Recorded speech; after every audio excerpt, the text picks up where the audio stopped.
हाय, आप सभी को प्रणाम और बोले विभा में आप सबका हार्दिक स्वागत और अभिनंदन। मैं विभा रानी और आज आपके सामने एक बड़ी नायाब लेखक की एक कहानी लेकर के आई हूँ। वो कवि भी हैं और कथाकार भी हैं।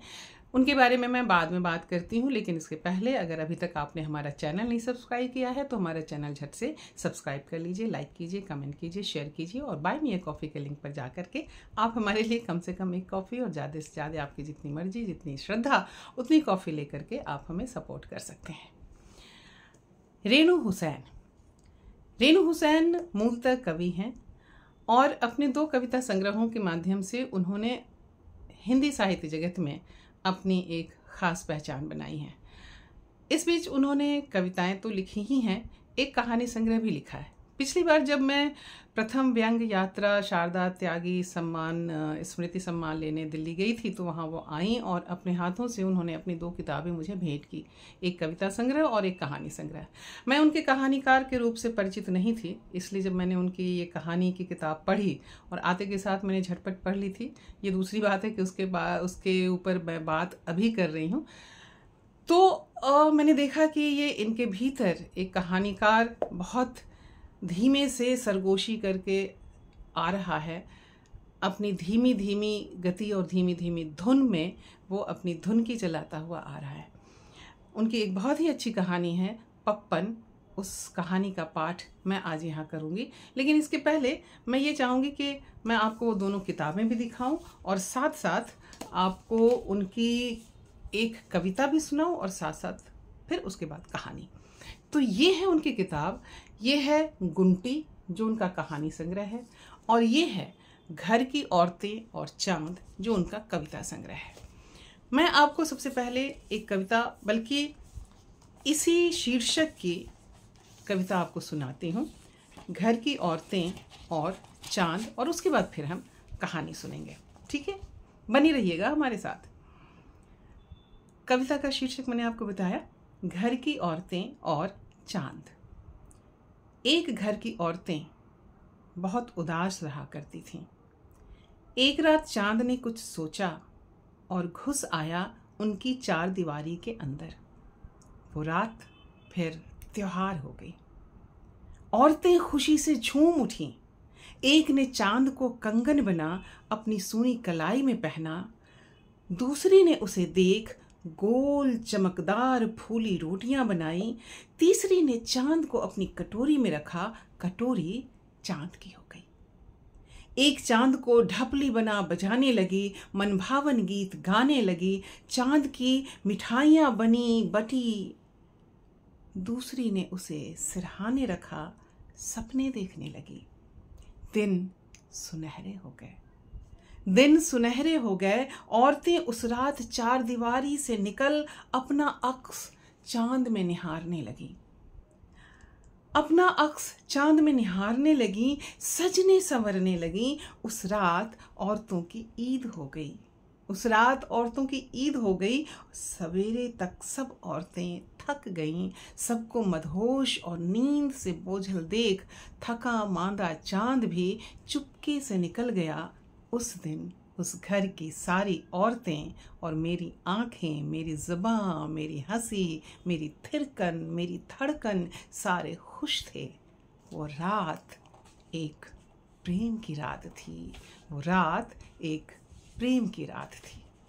तो ये थी उनकी कविता जिसका शीर्षक था घर की औरतें और चांद। और अब आइए सुनते हैं बगैर समय आपका ज़्यादा लिए हुए रेणु हुसैन की कहानी गुंटी इस किताब से, और इसका शीर्षक है पप्पन। कहानी थोड़ी सी लंबी है, लेकिन मुझे ये कहानी बेहद पसंद आई, इसलिए मैंने इसे चुना।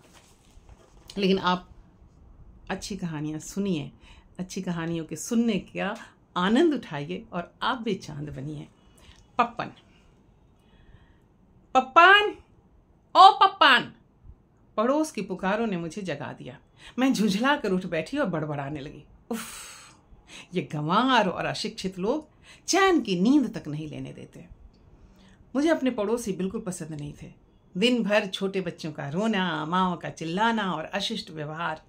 हाँ, एक पसंद था उन सभी में, पप्पन। कोई 8-9 बरस का बच्चा, केवल नाम के लिए स्कूल जाता था, यानी रुपए में 60 पैसे तो वो घर पर ही रहता। कुछ भी हो, वह मुझे बहुत सुंदर और सुशील लगता था। गोरा स्वप्निल आंखों वाला पप्पन सदा ही अपने गुलाबी होठों को खिला रखता। ये उसकी ननिहाल थी। 2 मामा के बच्चों को मिलाकर इसके साथ घर में कुल 9 बच्चे थे। वह हमेशा धूल धूसर और मैले कुचैले कपड़ों में दिखता। तब भी उसके मुख का तेज, चमक और उज्ज्वलता देखते ही बनती थी। वह अक्सर आंगन में बैठे बड़े और बहुत छोटे छोटे बच्चों के साथ घिर कर बैठा रहता था और आकर्षण का केंद्र बनता था। एक बार मैं भी उसकी टोली में शामिल हो गई। वो कह रहा था, देखो मेरा मनपसंद हीरो, और फिर उसी हीरो की प्रशंसा की लड़ी लग जाती। बातों में बड़ा तेज था। मैंने जब तस्वीर देखी अचंभे में पड़ गई। उस पर आश्रित निशानी पाकर चीख उठी, शरारती पप्पन, ये तस्वीर मेरी है, मैं कब से इसे खोज रही थी, तूने ली थी, ला दे। बड़ा चालाक था पप्पन, फुर्ती से भाग लिया। उसकी दौड़ का मुकाबला मेरे बस का नहीं था। मैं दिन भर उसे नहीं बोली। शाम को दौड़ता हुआ आया और कहने लगा, नाराज हो दीदी, छोटी सी तस्वीर का इतना बड़ा दुख, लो संभालो अपने प्रिय लेखक को, अपने प्रिय हीरो को। हंसता हुआ वो तस्वीर छोड़ गया। उसे सचमुच मेरी नाराजगी की फिक्र थी। मुझे तो वो बिल्कुल कृष्ण सा नटखट लग रहा था। हाँ, दिल का धनी बहुत था पप्पन। मैंने अक्सर उसे नन्हे बच्चों को अपने पैसों से मिठाई बांटते हुए देखा था। बच्चों से बहुत प्यार करता था।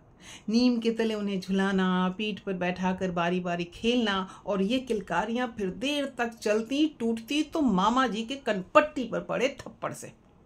मामा जी गुस्से में पैर पटकते आते, उसके कंधे से बच्चे को पटकते और भारी थप्पड़ रसीद कर देते। अबे सुअर, भला और कोई काम नहीं है क्या?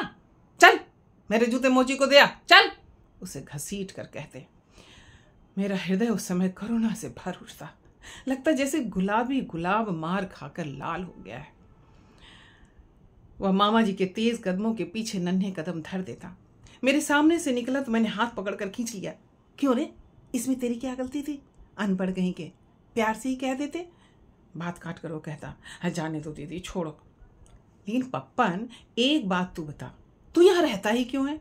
तेरा अपना घर नहीं है क्या? पर जवाब देने की फुर्सत कहाँ थी उसके पास। विचारों में खोते खोते ध्यान जब जूते पे गया तो फिर दौड़ गया। काम करके लौटने के बाद वो फुर्सत में बताता, लेकिन बहुत गिरगिराने और फुसलाने के बाद भी मैं सिर्फ उसके बहाने ही जान पाती। कुछ दिन बाद बातों बातों में रजनी ने बताया, पप्पन को जान का खतरा है। खतरा? मैंने हैरानी से पूछा। हाँ, इस नन्हे बच्चे के पीछे जीवन से टकराती कहानी है। एक धारा है जिसे बहना चाहिए, बहना चाहती है लेकिन रुक गई है।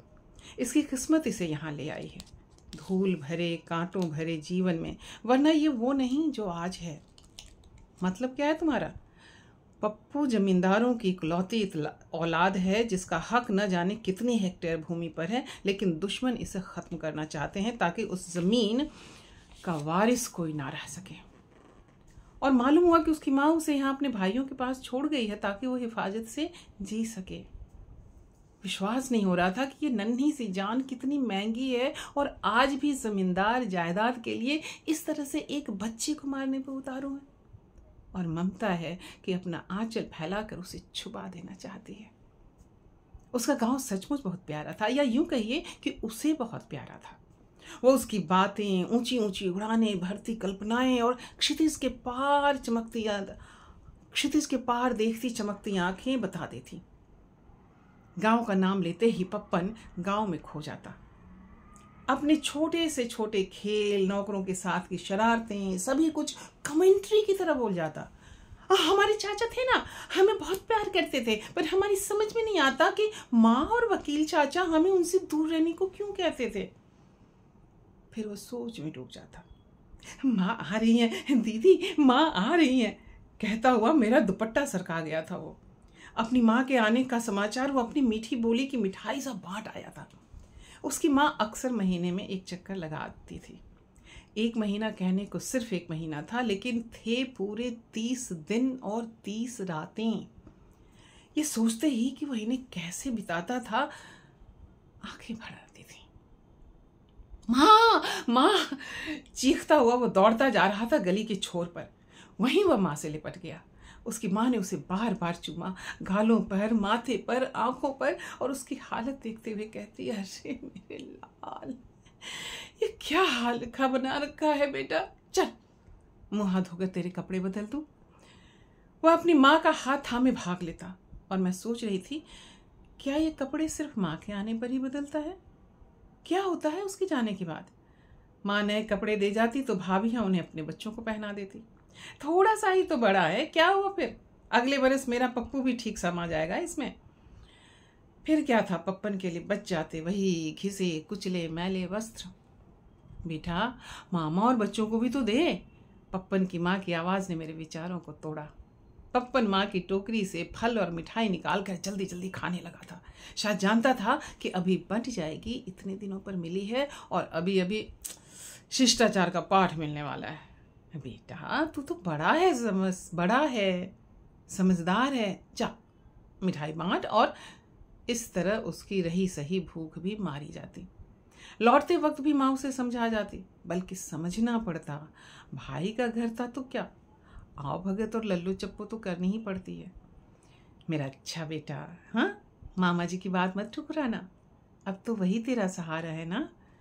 इस तरह न जाने उसकी माँ अपने भाई को पप्पन की देखभाल के लिए क्या कुछ नहीं कह जाती। कब वह ओझल हो जाती और पप्पन के आंखों आंसू सूखने से पहले कोई रोता हुआ बच्चा फेंक दिया जाता उसकी गोद में। जब बहुत देर तक बच्चा चुप न होता तो डांट पप्पन को ही पड़ती। मैं पूछ लेती, क्यों रो रहा है ये? भूख लगी है। लगा पप्पन भी तो रो रहा था, उसे भी भूख लगी थी। शायद अपने आप को उत्तर दिया था उसने। मैं उसका ध्यान बटाने के लिए फिर बोली, तो ले जा मम्मी के पास, मामी इसकी आदत बना रही है भूखे सोने की। और अचंभे में पड़ जाती मैं। एक नटखट से बालक में इतना चिंतन, जैसे कोई छिपा साधु बोल रहा हो उसके भीतर से। एक दिन गर्मियों की कड़ी धूप में मैंने खिड़की से पप्पन को हाँफते हुए देखा। बड़ी तेजी से चला आ रहा था कि अचानक सामने पत्थर पर पैर पड़ा और मुंह के बल गिर पड़ा। मैंने दौड़कर दरवाजा खोला, उसे उठाया तो आह निकल पड़ी। उसकी आंखों में आंसू और माथे पर तेज खून की धार थी। घुटनों पर हाथ रखकर वह उठा। उसकी आंखें तेज सूरज के कारण नम पड़ गई थी, मुंह पसीने से भरा हुआ था। रोता है? चल ठीक हो जाएगा, ज्यादा चोट नहीं आई, भगवान का शुक्र है। जानती थी कि एक बच्चे के लिए काफी चोट है। चाहती तो लाड़ कर रही थी, लेकिन सोचा उसे पत्थर बनाना ज्यादा उचित है। यही समय की मांग भी थी। दीदी, अब तो मुझे मार पड़ेगी। लस्सी का लोटा जो गिर गया, अब उससे पूछने की जरूरत नहीं थी कि वह कहाँ, क्यों, कब गया था। समझते देर न लगी कि कड़कड़ाती धूप में नंगे पांव खुले सिर में उसे लस्सी लाने गांव भेजा गया था। यही कोई 2 किलोमीटर का पैदल रास्ता था। मैं पप्पन की हिम्मत देखकर हैरान थी। वो मेरे आंगन में दीवार के साथ हाँफते हाँफते बैठ गया था। मैंने उसका सिर पोंछा, बांधा और पूछा, घर नहीं जाओगे? उसकी आंखों में ना थी। मैंने उसके सिर और गालों पर प्यार से हाथ फेरा। बहुत थक गए हो ना? उसने अपनी झुकी थकी पलकों को मेरी ओर उठाया और प्यासे होठों से बोल उठा, आज धूप कुछ तेज थी दीदी। मैं रोज फैक्ट्री पर रुककर सांस लेता था, आज डाकघर पर ही रुकना पड़ा। अब भी वो मुस्कुरा रहा था। समझ नहीं पा रही थी कि पप्पन वो महान संत तो नहीं जो जानता था अपना दुख, लेकिन व्यक्त करके और दुखी नहीं होना चाहता था, या शायद जताना नहीं चाहता था, या शायद इतना मासूम था कि अपने दुख को पहचान भी नहीं पा रहा था। मैं सोचती गई, क्या यही है वो जमींदारों का इकलौता वारिस जिसे सुस्ताने के लिए एक घर तक नसीब नहीं? वो प्यासा था, उसे पानी की जरूरत थी, छांव की जरूरत थी, आराम की जरूरत थी। बतिया रहा है साला चोर। उसके मामा ने बाहर निकलते ही उसकी कच्ची बंद मुट्ठी से पैसे छीन लिए। पप्पन मौन उसका मुख देखता रहा, मानो कह रहा हो कि मेरी मुट्ठी में वह जकड़न और ताकत कहाँ जो पैसे इसमें समा जाएं। इस बार 2 रुपए कम थे। मामा के आव भाव देखकर वो रुपए ढूंढने दौड़ पड़ा। वो कुछ ही दूरी पर था कि बच्चे उसके साथ हो लिए। बच्चों ने खेल खेल में तू तू मैं शुरू कर दी और हाथापाई शुरू हो गई। पप्पन उन्हें छुड़ाने लगा तो गिर गया। पप्पन उन्हें छुड़ाने गया तो एक गिर गया। बस रोना शुरू और अपने बच्चों की चीख सुनकर दोनों मामियां दौड़ी आईं। आओ देखा न ताओ, पप्पन के कान खींचकर दो दो थप्पड़ रसीद कर दिए। पप्पन तो सिर्फ बच्चे को उठाने में लगा था, चांटों ने उसका सिर झंकृत कर दिया। एक पल तो उसे कुछ नजर ही नहीं आया। इसके बाद उसके बाल नोचे गए, गालियां दी गईं, जाने कब मरेगा तू, बच्चों को तो एक पल जीने नहीं देता, अपने बाप को तो खा गया, अब हमारे बच्चों को खाएगा, मुफ्त की रोटियां तोड़ रहा है बैठे बैठे। डर, आज तुझे खाना नहीं मिलेगा। कैसे भाग कर आता है खाने को, हैं?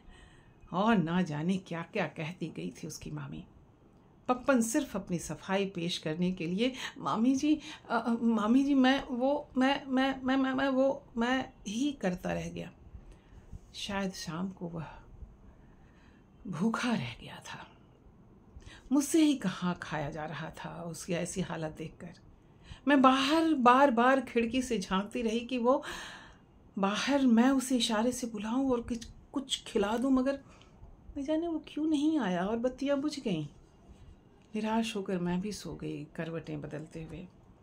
अगले दिन सुबह मैंने उसके सिर पर साफा बंधा देखा तो पूछ बैठी, ये नौटंकी क्या है? अच्छा, कल रात कुछ खाया या नहीं? जवाब मिलने से पहले ही मैंने उसके हाथ में बिस्कुट थमा दिया। वो खाते खाते बोला, दीदी मैं गंजा हो गया हूँ। पता है क्यों? कल जो सर में चोट आई थी और जो बाल नोचे थे मामी ने और मेरे सिर में फोड़े थे ना, इसलिए मैं गंजा हो गया। कहकर उसने साफा फेंक दिया और ताली पीटकर हंसने लगा। उसे देख और बच्चे भी उसके पीछे गंजा गंजा कह करके दौड़ पड़े। लगा कि वो कल की बात भूल गया है। बच्चा था ना, या फिर उसे याद था कि आज उसकी माँ आने वाली है। इसी खुशी ने उसके सारे गम भुला दिए थे।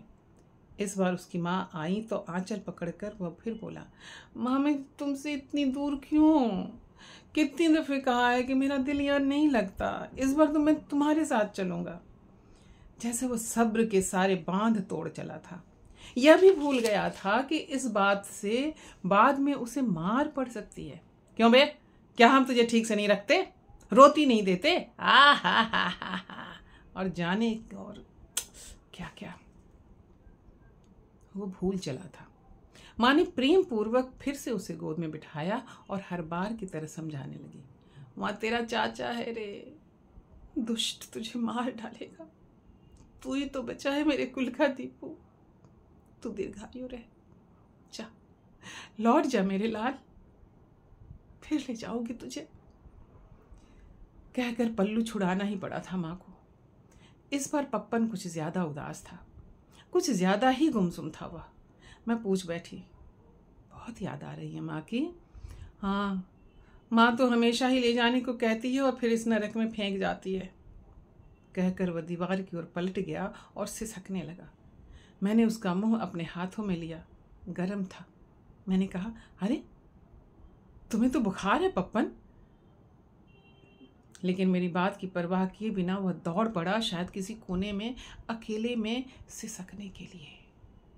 अगले दिन सुबह ही मुझे शोर सुनाई पड़ा। पप्पन नहीं मिल रहा था। हाँ, भाग गया था, इस नरक को छोड़ जाने कहाँ चला गया था।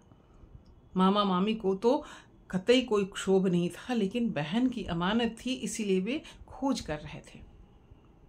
मुझे उसकी याद सताती रही। आंगन में बैठी तो लगा कि अभी कोई चींटी काट करके भाग पड़ेगा, अभी कोई चोटी खींचेगा और हाथ नहीं आएगा, या फिर नन्ही खुली हथेलियों को देख मैं डांट दूंगी, नहीं खाने कच्चे चावल, समझे ना। लेकिन यह सिर्फ गूंज थी, कोई नहीं था। दिन बहुत खल रहा था। अगले ही दिन वह आ गया, उसे घसीट कर लाया गया, निर्दोष अपराधी की तरह। वह गली में चीखता रहा, नहीं नहीं, मुझे मेरी माँ से अलग मत करो, गांव जाने दो मुझे, मैं वहीं रहूंगा। पूरी शक्ति लगाने पर भी वह इस कैद से छूट नहीं पा रहा था। निकम्मा, शैतान, रेल से उतरकर भाग खड़ा हुआ था।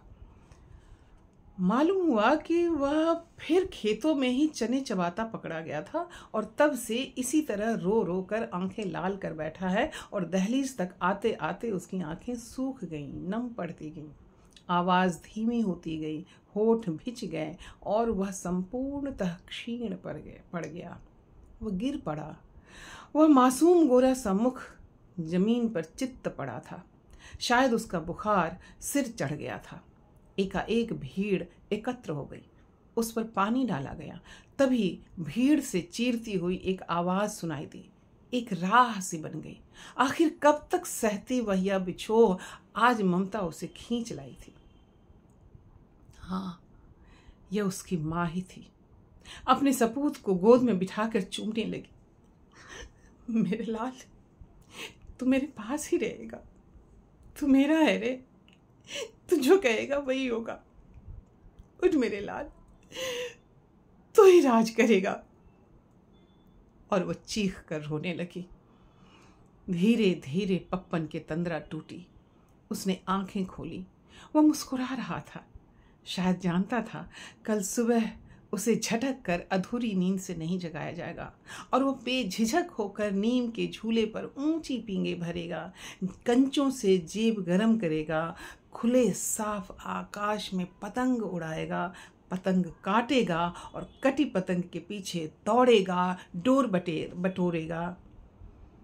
मगर आज भी मुझे खल रहा है मेरा आंगन, मेरा आंचल जहाँ खेलता था एक पप्पन, और अब भी मैं अक्सर बैठी रहती हूँ कि शायद कोई आ जाए। कौन? पप्पन। तो ये थी रेनू हुसैन की कहानी पप्पन। और कहानी कैसी थी ये आपने सुनी ही। मुझे तो बेहद पसंद आई थी और बहुत प्रभावित की थी इस कहानी ने, इसलिए इस कहानी का पाठ मैंने आपके सामने किया। समय हो गया है, मैं आज यहाँ रुकती हूँ, लेकिन चलते चलते आपके साथ फिर से शेयर करना चाहूँगी कि अगर आपको लगता है कि आपकी भी कोई कहानी या ख़ास तौर से कहानी, छोटी सी कहानी या किसी और की कहानी जिसे आपको लगता है कि मैं अपनी आवाज़ में उसे पढ़ सकती हूँ, तो आप मुझे कमेंट बॉक्स में उस कहानी का नाम, अपनी हो तो अपनी का अपना नाम, और दूसरे की कहानी ले रहे हैं तो उस लेखक का नाम लेख के साथ आप मुझे कमेंट बॉक्स में भेजिए। मैं अगर वो मेरे मनो मिजाज की कहानी हुई तो मैं उसे आपके नाम के क्रेडिट के साथ उसे पढ़ना पसंद करूँगी। बस इतना ही। अगली बार फिर मिलेंगे, फिर कभी किसी नए विषय के साथ, किसी नई चीज़ के साथ। तब तक के लिए हमें आज्ञा दीजिए। नमस्कार, शब खैर। और चलते चलते एक बात का ख्याल रखिएगा, अपना ख्याल रखिएगा, क्योंकि आप हैं तो हम हैं। प्रणाम।